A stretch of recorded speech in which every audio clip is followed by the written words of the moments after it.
Hello అండి. Welcome to social post. నేను మీ వాసవి ఆచార్య. అందరూ ఎలా ఉన్నారు? బాగున్నారు కదా? సో, ఒక హాట్ టాపిక్ ఏంటి అంటే జెన్‌జీ. జెన్‌జీ అసలు రిలేషన్‌షిప్‌ని ఎలా తీసుకుంటుంది? తన లైఫ్ స్టైల్‌ని ఎలా ప్రిపేర్ చేసుకుంటుంది? సో, స్టడీస్ కావచ్చు, స్పెండింగ్స్ కావచ్చు, ట్రెండ్ కావచ్చు, ఏవైనా సరే ప్రియారిటీస్, రిలేషన్‌షిప్స్, లవ్, ఎఫెక్షన్ వీటన్నిటిని అసలు ఎలా బ్యాలెన్స్ చేయాలి? అసలు వాళ్ళెలా బ్యాలెన్స్ చేస్తున్నారు? వాళ్ళ లైఫ్ స్టైల్‌ని ఎలా లీడ్ చేస్తున్నారు? అది చదువులో కావచ్చు, జాబ్‌లో కావచ్చు, ఆపర్చునిటీస్‌లో కావచ్చు.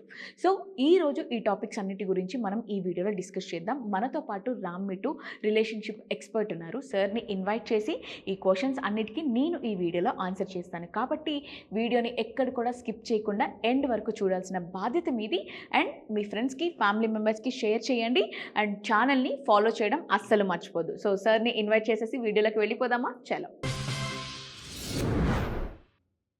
సోషల్ మీడియా ప్లాట్‌ఫామ్స్‌లో అన్‌రియలిస్టిక్ స్టోరీస్ కావచ్చు, హ్మ్. ఫెయిల్యూర్ స్టోరీస్ కావచ్చు, వాళ్ళు ఎక్స్‌ప్లెయిన్ చేస్తుంటే అసలు వాళ్ళ బ్రెయిన్‌లోకి ఏమెళ్తుంది? వాళ్ళని ఎలా ఎఫెక్ట్ చేస్తుంది సార్ ఈ సిట్యుయేషన్స్ అన్నీ గూడా? ఇక్కడ సోషల్ మీడియాలో ప్రాబ్లమ్ ఏంటంటే, it will show only one side of any story. Exactly. 2 sides of the stories చూపియదు. హ్మ్. అండ్ మనం అర్థం చేసుకోము అది. హ్మ్. నేను ఇప్పుడు స్టూడియోకి వచ్చేక ముందు ఒక చిన్న పోస్ట్ చదివానండి. ఇది ఆన్‌లైన్ పోస్ట్ అది. హ్మ్.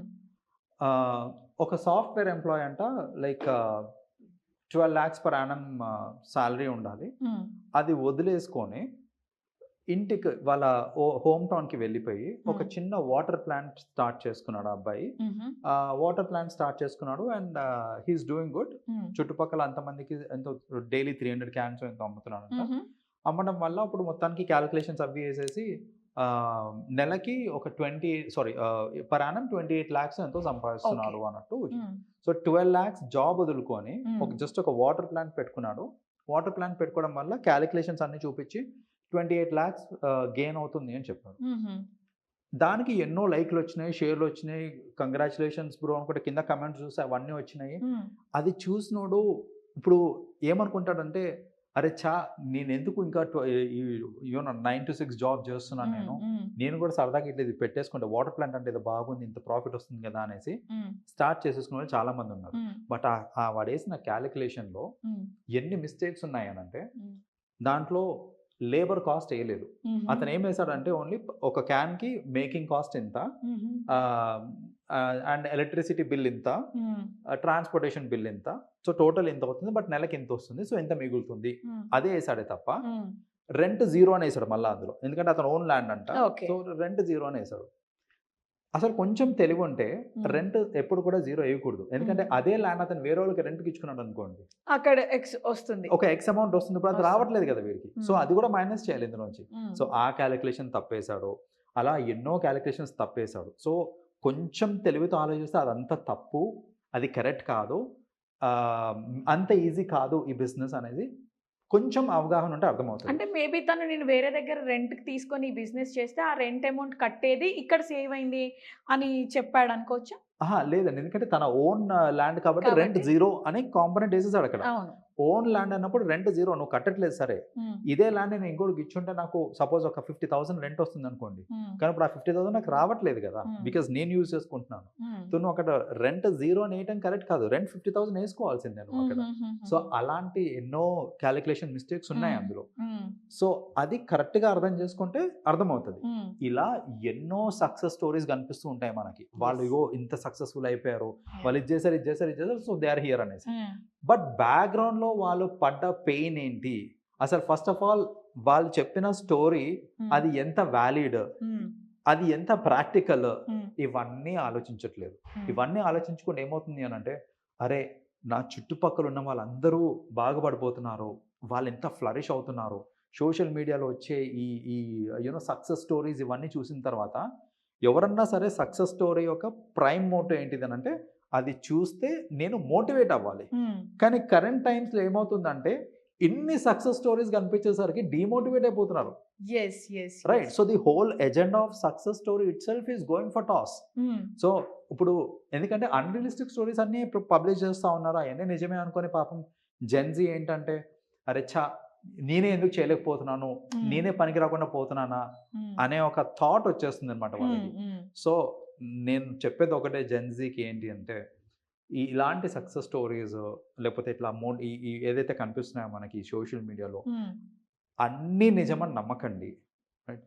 మీరు సక్సెస్ స్టోరీస్ చూస్తున్నా, రోజుకి 10 చూస్తున్నా, దాని నుంచి పాజిటివే తీసుకోండి. అది అంతే. అది అది ఫేకా, రియలా పక్కన పెట్టేస్తే try to take positive out of it. అంతేకాని అది మిమ్మల్ని డిప్రెషన్‌లోకి తీసుకుపోతుంది అని అంటే I would say stop watching such kind of success stories. అంటే Gen Z kids ambition and mental balance ఈ రెండింటిని ఎలా మేనేజ్ చేయాలంటారు సార్ మరి? కరెంట్లీ చెప్పాలంటే Gen Z kids are very good at managing this అండి. Okay. వాళ్ళకి ఏంటంటే ఈ మెంటల్ ప్రెషర్ ఇంకా అంబిషన్ ఇవైతే ఉన్నాయో వాళ్ళు పర్ఫెక్ట్గా మేనేజ్ చేస్తున్నారు. ఫ్రాంక్గా చెప్పాలంటే మన జనరేషన్ కంటే కూడా బాగా మేనేజ్ చేస్తున్నారు. ఎందుకు అని అంటే మన దగ్గర చూడండి, అంటే ఈవెన్ టుడే మన జనరేషన్ మొత్తము మీరు 9 to 6 వర్క్ చేసిన తర్వాత సపోజ్ మీకు ఇంకొక అడిషనల్ అసైన్మెంట్ వచ్చింది అనుకోండి, ఇంకొక షూట్ చేయండి అనేసి సమ్ అసైన్మెంట్ వచ్చింది. ఐఎమ్ షూర్ నో చెప్పలేం మనం. ఎగ్జాక్ట్లీ. మనం నో చెప్పలేం. నా టైం అయిపోయింది నేను రేపు చేస్తా అని అనగలుగుతారంటే అనలేం. లేదు. జెన్జీ అంటారండి, they have their you know boundaries very clearly set.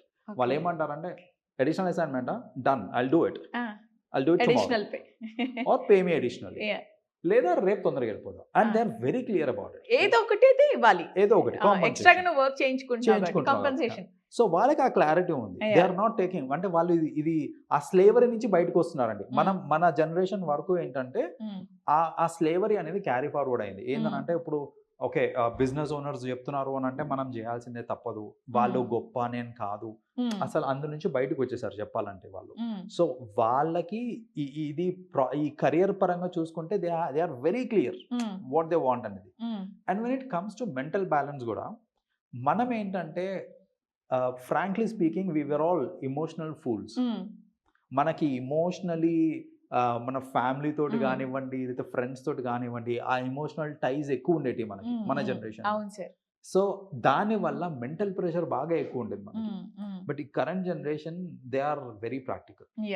అంత ఇమోషనలీ అటాచ్డ్ కిడ్స్ కాదు, అంత ఇమోషనలీ అటాచ్డ్ బాండ్స్ లేవు వాళ్ళకి.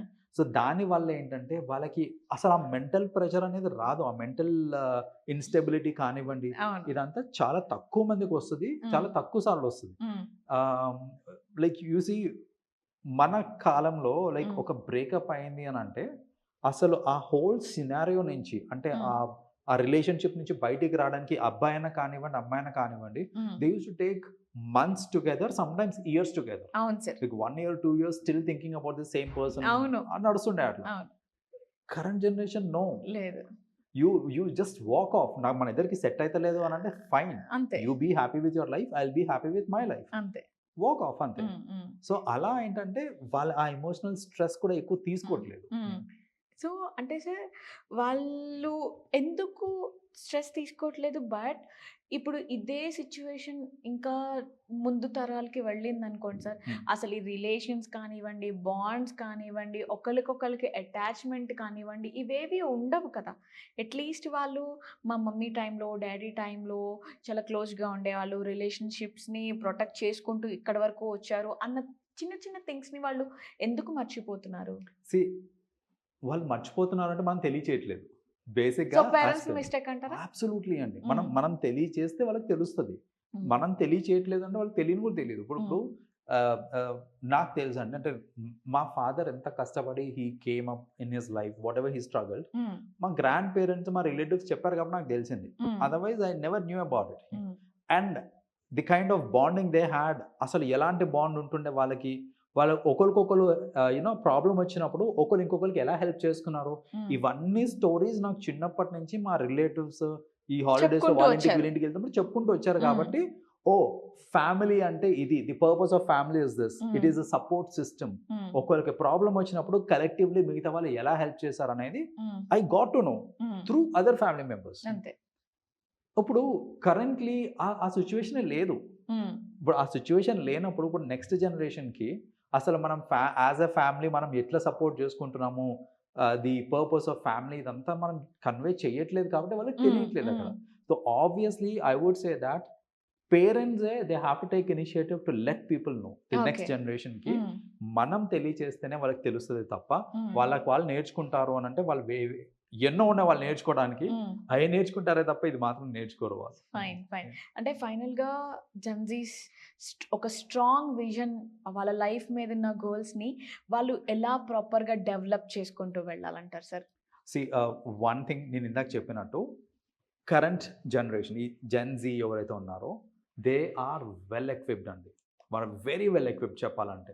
కమ్యూనికేషన్ వైజ్ కానివ్వండి, యాటిట్యూడ్ వైజ్ కానివ్వండి, వాళ్ళ బిహేవియర్ అంటే ఏది తీసుకున్నా సరే they are very strong beings చెప్పాలంటే. They are very practical and strong. అంటే ఒక పర్సన్ సక్సెస్ఫుల్ అవ్వాలి అని అంటే ఏవైతే క్వాలిటీస్ కావాలో ఆ క్వాలిటీస్ అన్నీ వాళ్ళ దగ్గర ఎక్విప్డ్ ఉన్నాయి. నా it all depends on how they are channelizing it, okay. Right? So ఇప్పుడు వాళ్ళ దగ్గర ఉన్న ఆ క్వాలిటీస్ అన్నీ కూడా let us take it as a weapon. ఇప్పుడు మీ దగ్గర ఒక వెపన్ ఉంది అని అంటే దాన్ని మీరు పాజిటివ్గా కూడా యూజ్ చేయొచ్చు, నెగటివ్గా కూడా యూజ్ చేయొచ్చు. అంతే. Same is the case with their skills. వాళ్ళకున్న స్కిల్స్ అన్నీ కూడా ఒక వెపన్ లాంటిదే. మీరు కనుక దాన్ని పాజిటివ్గా ఛానలైజ్ చేసుకుంటే ఈ వెపన్ చాలా బాగా హెల్ప్ అవుతుంది and generation G will reach great heights. Wow. కానీ వాళ్ళు దీన్ని కనుక మిస్యూజ్ చేసుకున్నారు అని అంటే ఇఫ్ నాట్ టుడే టుమారో లైఫ్లో డౌన్ఫాల్ కనిపిస్తుంది వాళ్ళకి అండ్ ర్యాపిడ్ డౌన్ఫాల్. ఎందుకంటే ఈ కరెంట్ జనరేషన్లో ఏది జరిగినా ఫాస్ట్గా జరుగుతుంది. సక్సెస్ కూడా ఫాస్ట్గా వస్తుంది, డౌన్ఫాల్ వచ్చినప్పుడు ఫెయిల్యూర్ కూడా అంతే ఫాస్ట్గా అవుతుంది. సో కాబట్టి నేనేం సజెషన్ ఇస్తాను అని అంటే you have to be thankful. Like gen Z should be thankful that వాళ్ళకి ఉన్న ఈ యాటిట్యూడ్ కానివ్వండి, బిహేవియర్, ఈ మైండ్ సెట్ ఇవన్నీ కూడా వాళ్ళకు ఒక వరం. దీన్ని ప్రాపర్ గైడెన్స్ తోటి మీరు proper guidance is very important. So proper guidance తోటి కంట్రోల్డ్ మేనర్గా మీరు ఛానలైజ్ చేశారు పాజిటివ్ సైడ్ అని అంటే then that is when will get to see great success. And trust me, you can be a generation which can inspire all the previous and future generations also. Okay. So ఆ talent ఉంది కాబట్టి వాళ్ళకి నేను ఇచ్చే message అదే. దాన్ని పాజిటివ్గా use చేయండి, మిస్యూజ్ మాత్రం చేసుకోకండి. Thank you so much sir. అంటే జెన్జీ గురించి ఎంత అడిగినా ఎంత చెప్పినా ఇంకా ఏదో తెలుసుకోవాలి అన్నదే ఉంటుంది సార్. వాళ్ళొక క్వశ్చన్ మార్క్ అనమాట ఆల్వేస్. పేరెంట్స్కైనా సరే ఎవరికైనా సరే.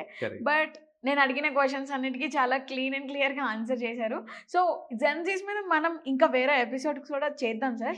సో వాళ్ళనే అడుగుదాం మనం ఇంకా ఎలాంటి క్వశ్చన్స్ అడగాలి, మీకేమనిపిస్తుంది అని చెప్పేసి వాళ్ళని కూడా ఒక క్వశ్చన్ రేస్ చేద్దాం వాళ్ళకి కూడా. Yeah, thanks for your time, thanks for your message sir. Thank you so much. Yeah, my dear Gen Zs, చూసారు కదా వీడియో సార్ ఏం చెప్తున్నారో. ఒకవేళ నేను ఏమైనా క్వశ్చన్స్ మర్చిపోయాను అంటే మర్చిపోలేదు, చాలా ఉన్నాయి అడగడానికి. సో మీకు కూడా ఏమైనా క్వశ్చన్స్ మైండ్లో ఉన్నాయి అని అంటే సార్ నుంచి ఆన్సర్స్ కావాలంటే డెఫినెట్గా కింద కామెంట్ సెక్షన్లో కామెంట్ చేయండి. నెక్స్ట్ ఎపిసోడ్లో నెక్స్ట్ వీడియోలో నేను డెఫినెట్గా సార్తో ఆ క్వశ్చన్స్ డిస్కస్ చేస్తా with your names. Okay, so మర్చిపోద్దండి. ఒకవేళ మీరు సార్తో మాట్లాడాలి అని అంటే మాత్రం నేను సార్కి సంబంధించి ఫుల్ డీటెయిల్స్, అడ్రస్, ఎవ్రీథింగ్ నేను స్క్రీన్ మీద ఇస్తాను. ఒకసారి మాట్లాడి చూడండి. ఎందుకంటే మనకి గైడ్ చేసే వాళ్ళు డెఫినెట్గా మన లైఫ్లో ఒకళ్ళు ఉండాలి. మేబీ అది రామ్ మిట్టు సరే కావచ్చు, మంచి మెసేజెస్ కానివ్వండి, మంచి గైడెన్స్ మనకి ఇస్తున్నారనమాట. ఇఫ్ ఇన్ కేస్ కావాలి అని అంటే డెఫినెట్గా అప్రోచ్ అవ్వండి. దిస్ ఈజ్ వాసవి ఆచార్య. నేను మళ్ళీ ఇంకో గెస్ట్తో నేను మళ్ళీ మీ ముందు ఉంటాను. అంతవరకు ఛానల్ని ఫాలో చేయడం అస్సలు మర్చిపోతుంది.